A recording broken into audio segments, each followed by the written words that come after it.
With us from Kutaisi, Georgia to Moncton, Canada. We crossed 4 time zones and we spent over 30 hours in transit. Our day started at 5 a.m. with a 3.5 hour taxi to Tbilisi. That was then followed up by a 2.5 hour wait at the airport. We had a really healthy breakfast before leaving, but by the time we got to the airport, we needed some food. There weren't a lot of options at this airport, but we decided to go with Wendy's. We got the chicken nuggets. It tasted like gristle, but it did do its job. This flight was taking us into Istanbul. It was a pretty easy 3-hour flight, but when we land in Istanbul, it seems like we spent about 30 minutes just trying to drive back to the airport. It is pretty big there, so it makes sense. I didn't know we were going to get a meal on just a 3-hour flight, but we ended up getting it. It was vegan. It was okay tasting, but I think this was the meal that ended up making me sick for the rest of the travel. Once we landed in Istanbul, we had about an hour and 45 minutes, though I think we were running about 20 minutes behind at this point.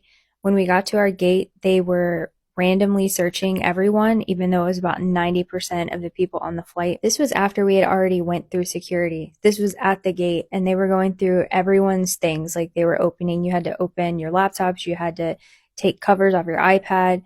They were patting you down. It was kind of a pain and a very long process. But finally, we got on the plane, started to watch Harry Potter, and we chased the sunset for about 5-6 hours. At this point, we had been awake for so long. We were well past our bedtime and we kept trying to nod off, but the plane ride was just so uncomfortable. After about 23 hours of straight travel, we checked into our hotel room, and then this is us at the airport the next day. We got some Evian water that we hadn't seen in almost a month. We tried to go to Tim Hortons, but there was about 20 people in front of us and only one person working the register, so we gave up on that. Pilot warned us about the takeoff and the landing, said there was going to be a lot of turbulence because of the storm, and they were correct because we were motion sick for about the entire ride. We finished our K-drama Love Next Door, cried a little bit, and then watched Love is Blind. After 4 time zones, 3 flights, and 30 hours of planes, layover, and waiting, we made it.